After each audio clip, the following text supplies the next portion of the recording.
Sorry to interject and all that wonderful celebratory stuff. I tell you, someone just said to me, we need to have a positive event, and this is a very positive event. So we're glad to see everybody here. Good afternoon and welcome. You know, this is a tradition that's been going now for a few years. We first had these campus research awards in the first year of the pandemic. And I think what we recognized is that there were a lot of people in the research community who were doing an awful lot to support our research mission. We wanted to do a pretty COVID-centric kind of recognition of that. It was such a positive event. We had such a positive turnout that we decided to make it into an annual event. So I think this is now the fourth or fifth year we've done this. It's a way to recognize excellence in research within our faculty, staff, and students. And one of the things you wonder when you do an event year after year is, are you going to continue to have interest? Are people going to continue to nominate their colleagues for this sort of thing? So I think each year we sort of look at that and wonder, I don't know the exact number this year, but I think we had over 250. I'm looking at Lori and Jory, both nodding, yeah.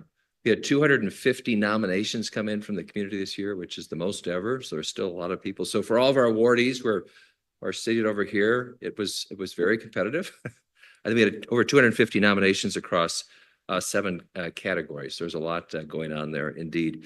I just note too, we developed a new category last year, and our Chancellor is here with us as well. So it's great to have him here, which was the Chancellor's Distinguished Lectureships. We'll say a bit more about this, but it was a way to recognize faculty members from our midst and their scientific and research accomplishments. So I'd like to say we have much to celebrate within our campus research community. I wanted to say at the top too, I want to thank everybody that helped this occur today, to our administrative team, to the communications team. I want to recognize Lori Sussel and Jory Lazinski, who really helped run the review process, which was, with 250 nominations, a significant process indeed. So before we kick things off completely, we're just going to watch a brief video, then we'll jump into the award ceremony. Currently, there really isn't any medical or surgical treatment for blindness. Some would say this is a moonshot. You know, we are shooting for the moon and hopefully we'll land among the stars.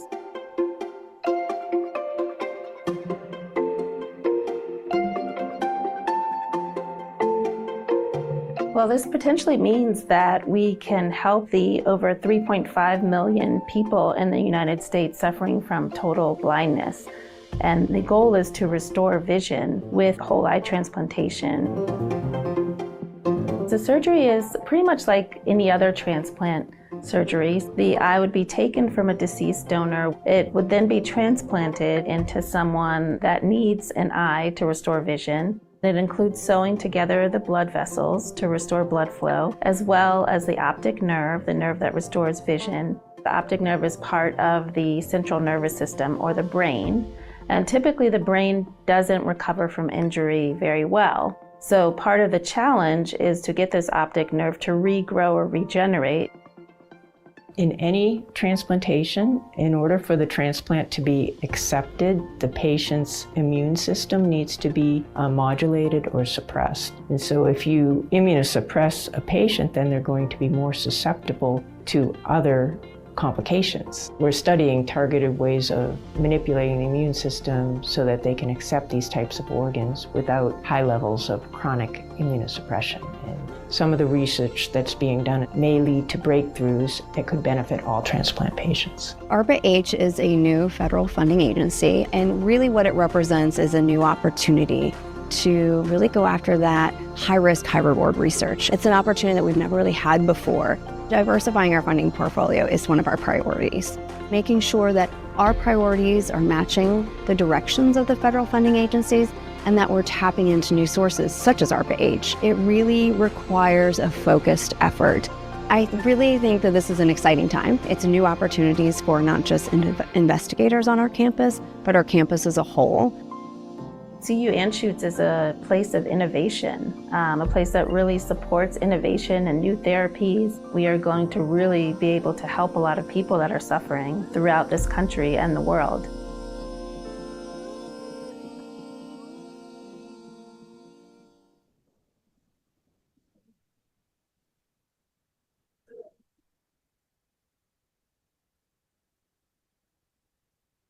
Okay, so without any further ado, we have the first award we're going to present is the Research Mentor Award. And I have to say, We had 30 nominees for this award, and each nominee had many letters. So I think it's really great that we have such great mentors, that people are so passionate about nominating them. I also would like to warn the winners that they will now be on the selection committee next year. So, yeah, we are not kidding. So the Research Mentor Award recognizes a member of the CU Anschutz Medical Campus for their dedication and extraordinary efforts to mentor others in their research careers. And this award is intended to recognize mentoring of faculty, staff, and/or students. And I have to say, both of our awardees today cover all of those. And so our two awardees, it was a tie. We could not decide to pick between one of the two. So Richard Benninger and Raul Torres, please stand up.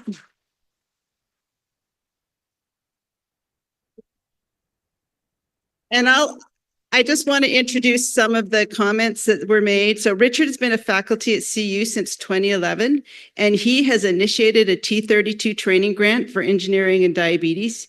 He had over 15 letters from former and current trainees, including postdocs, predocs, and PRAs, who supported his nomination, and many of them credited his mentorship and support for continuing their careers in science. So thank you, Richard. And Raul Torres is a professor of immunology and microbiology, and he has been a faculty member since 2001.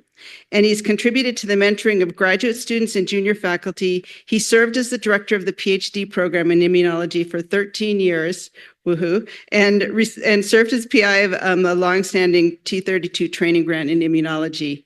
He has mentored and advised faculty in his role as chair of the department's faculty appointments and promotions committee, and he had many letters from trainees and colleagues. So congratulations, Raul.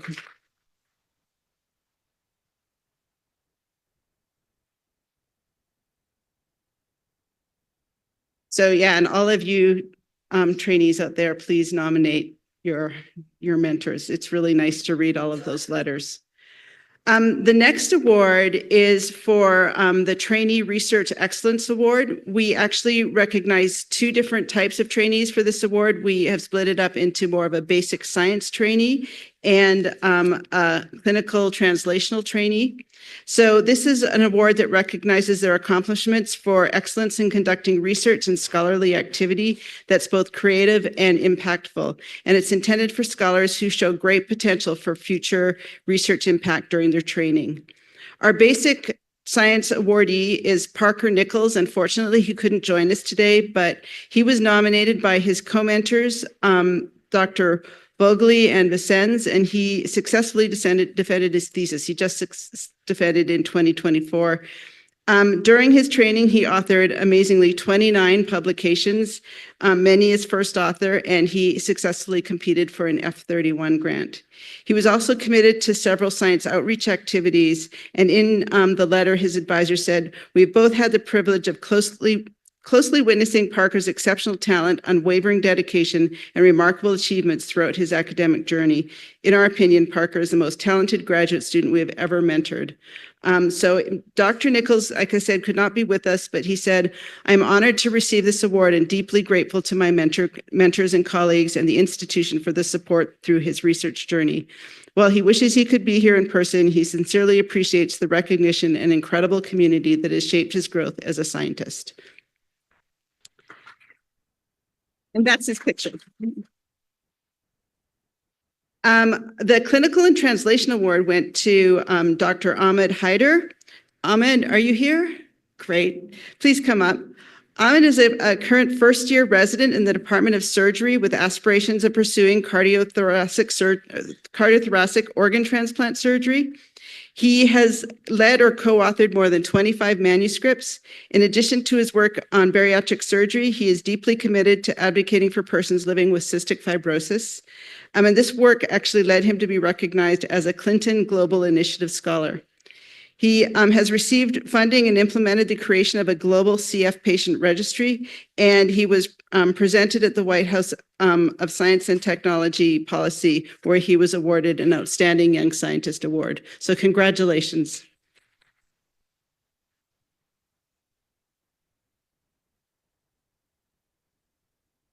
Okay, and the next one is for, I think, one of our most important awards, because I think often our research administrators get overlooked. This is a Research Administration Award, recognizes an administrative staff member who consistently goes above and beyond to advance research excellence and keep operations running smoothly across the campus. So I think all of us know how important these people are. So this year, the award goes to Shannon Onken. Is she here? Yes, great. So Shannon is a research services program manager in the Department of Physical Medicine and Rehabilitation Physical Therapy program. She was nominated by many individuals in her department, including supervisors, faculty, and colleagues. As a research program manager, she's involved in budget and project management for research grants. She trains mentors and post-award specialists. And a quote from one of her letters of support were, her ability to share her knowledge and provide clear and practical guidance has been instrumental in building a strong and capable team. What truly sets Shannon apart is her dedication to fostering a collaborative and supportive environment. And I have to say, collaboration came up in almost all of her letters. So congratulations, Shannon.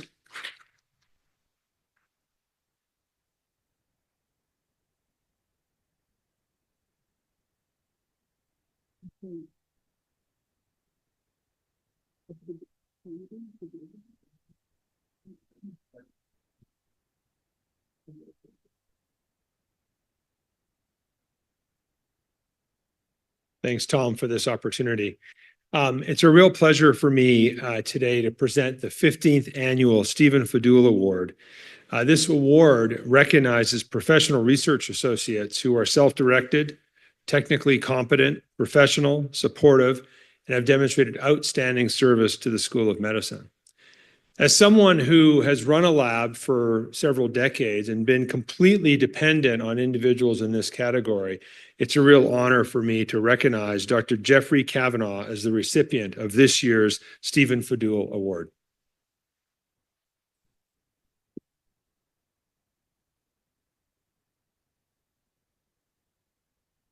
Dr. Kavanaugh's impact over nearly 2 decades in Alexander Horswell's lab is extraordinary, I am told. As a research professional, he has excelled with technical expertise and innovative problem solving, which has transformed not only his lab's success, but also those of many others in his department and beyond. From mastering complex equipment to creating custom tools across multiple labs, his contributions have elevated the quality and the efficiency of scientific research within the school. Furthermore, his mentorship, I'm told, has been life-changing for countless students and colleagues. And I can tell you that at least in my laboratory, the students depend on individuals like Jeffrey much more than they depend on the PIs. Anyway, it's this guidance that has been instrumental, Jeffrey, to their personal and professional development. So your contributions to the department and the broader research community have been profound and enduring. And for that, we are all truly thank you.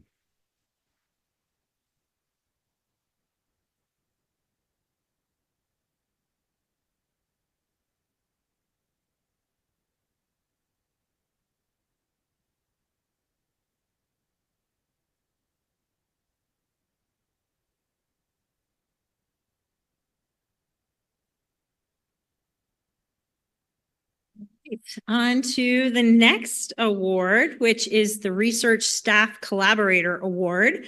The Research Staff Collaborator Award recognizes an individual staff member for their outstanding contribution in research collaboration.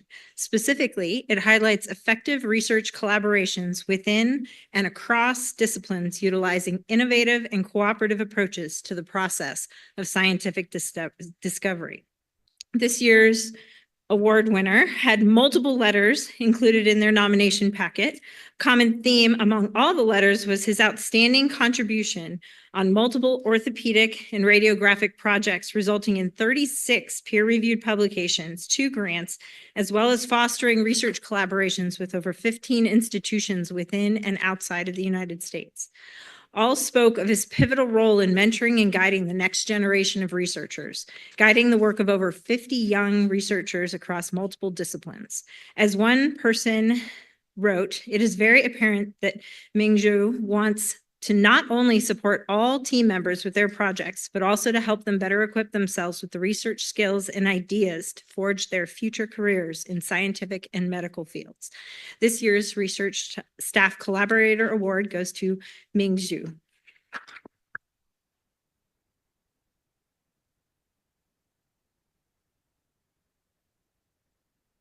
Our next award is the Rising Star Research Award.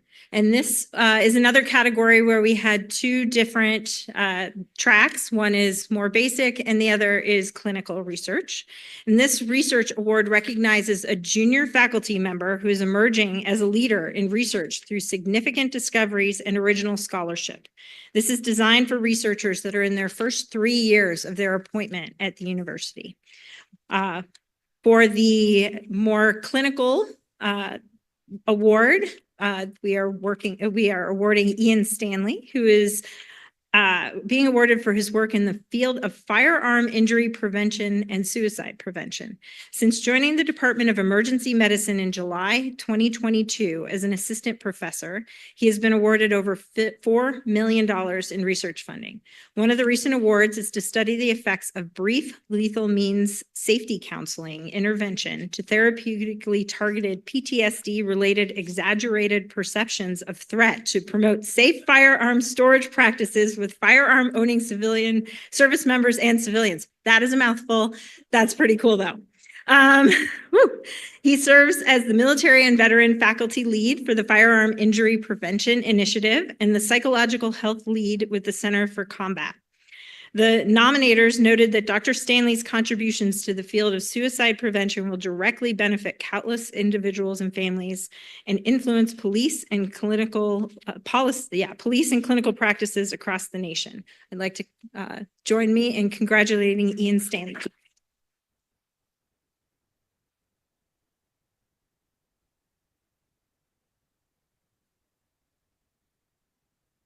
And more on the basic side, we're awarding Joanne Cole as the Rising Star for her work in the field of genetics of dietary intake and metabolism. Since joining the Department of Biomedical Informatics in 2022 as an assistant professor, she has been awarded multiple grants, including a School of Medicine TRSP, Ludeman Early Career Faculty Research Development Award, an R00, and recently a 5-year MIRA R35, as well as serving as a co-investigator on many other grants. She has published 36 research articles, several in high-impact journals. She has also embraced training the next generation, not just building her own lab, but also working with multiple training programs and engaging in community events to engage high school students. In the words of her nominators, her achievements would be impressive at any level and are even more impressive given her early career status. Please join me in congratulating Joanne Cole.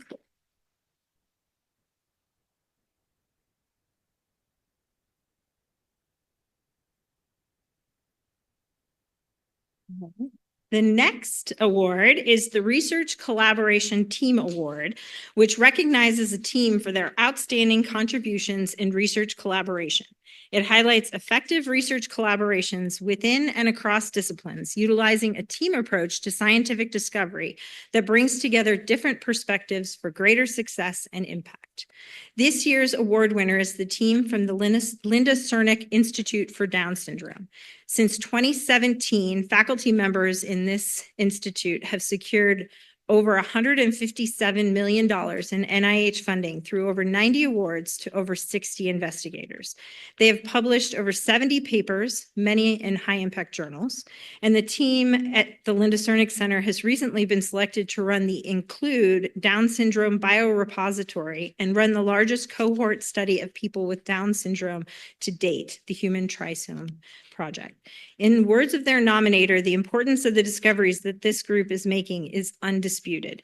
Representing the Linda Cernick Institute for Down Syndrome is Joaquin Espinoza, Matthew Galbraith, Angela Rachubinsky, and Kelly Sullivan.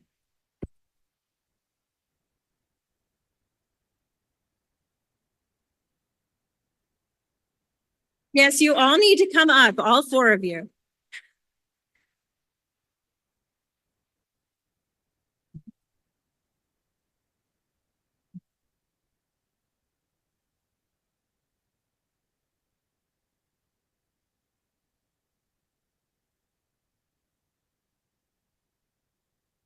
Okay, we're gonna do one last presentation. We'll have a couple of words from our chancellor, then some housekeeping after that. I love the enthusiasm of the celebrations too. That's really great. So our last category is the Chancellor's Distinguished Lectureship. I'll just say a few things about this. This was an award we first identified and named at this ceremony last year. And you can see we had two nominees this last year. So Donna DeBellier from the School of Public Health talking about my journey and life course diabetes research. So I would say in the 20 years or so I've been at this campus, I've listened to some great presentations, some in this room, some in the other room, and I've heard people from all over the world come speak about their science and their contribution of science. But one thing that we want to have, and again, Lori Sussel and several people have sort of brought this idea to the fore, is let's celebrate and learn from the scientists in our midst. So each year now, we're going to nominate a Chancellor's Distinguished Lectureship or two and have them present to the community. So David Schwartz was the other nominee talking about from discovery to insight, uncovering the role of MUC5/3 and lung fibrosis. Again, a wonderful presentation. So this tradition has started, and I invite everybody who didn't have an opportunity to participate this last year to come this year as we do it. So we have two award nominees, or recipients rather, for this year. The Chancellor's Distinguished Research Lectureship Award recognizes extraordinary research accomplishments by CU Anschutz faculty. It is intended to showcase impactful and innovative research from any research discipline. This award includes a subsequent celebration and lectureship. So our first awardee this year is Nanette Santoro. All right.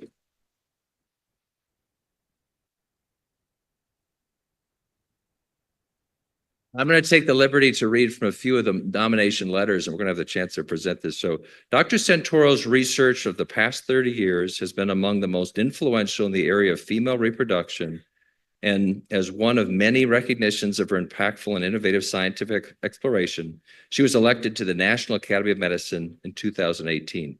Specifically, her translational and clinical research has contributed significantly to our understanding of menopause and how obesity in women interferes with fertility and reproductive hormone production. The potential importance of these contributions to the field are profound, and given the magnitude of the clinical problem, the current lack of mechanistic understanding of possibly effective intervention and these strategies. She has published over 284 original publications, 17 chapters, reviews, and 40 editorials.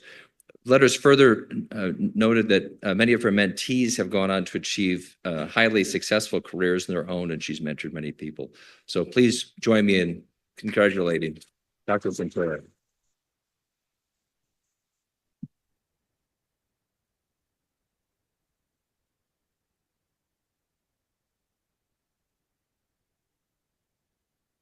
Fantastic. And we're also going to recognize our second awardee tonight, which is David Bentley. So unfortunately, David could not be with us today as he's been traveling, but I want to read just a few things from his letter as well. So David has pioneered studies centered on how the coupling of transcriptional machinery and RNA processing coordinates the synthesis and maturation of messenger RNA, a basic cellular process that is essential for the health of all cells in the body, whose corruption underlies many diseases. David is recognized as an international expert in the field, as evidenced by his invitation to give seminars on the topic at more than 75 national and international venues. But also add this, notably, the highly innovative and impactful nature of David's research was recently recognized by his induction as a fellow in the Royal Society, a fellowship of many of the world's most eminent scientists that is recognized as the oldest continuous scientific academy in continuous existence. I'll just note this, again, Dr. Bentley was unable to be here today, and he sent this message. Thank you very much for the honor of becoming a Chancellor's Distinguished Lecturer. I'm greatly appreciative of this recognition of the Chancellor for my work on mechanisms of gene expression and for the enduring support of the School of Medicine and the University for Excellence in Basic Research. I'm sorry that I'm not able to be there today and look forward to seeing some of you in the future when I deliver my lecture. Let's give him a round of applause. Maybe he can hear us wherever he is. I've got a few housekeeping items, but let me invite the Chancellor to make some closing comments. Well, other than housekeeping, I'm the only thing standing between you and a reception, so I'll be really brief. First of all, congratulations to all the winners, and really congratulations, I think, to everybody in this room. The one thing I want to tell you is that, you know, we talk about the fact that this institution has three basic missions: clinical care, research, and education. And research, in my mind, is actually at the heart of that. And it has been at the heart of that. It will continue to be at the heart of that. We're not abandoning or cutting back on our desire to be at the fore of scientific research in healthcare. It's who we are. It's what makes us tick. And it really is the foundation, in my mind, on which both our education and our clinical care are built. So I thank you for what you do. I implore you to keep doing what you're doing, and we're going to fight as hard as we can with every breath that we have to make sure that we continue to support it with every ounce of our energy. So thank you again for what you do. Congratulations to the winner, and I'll let Tom finish with the housekeeping. I don't do housekeeping well.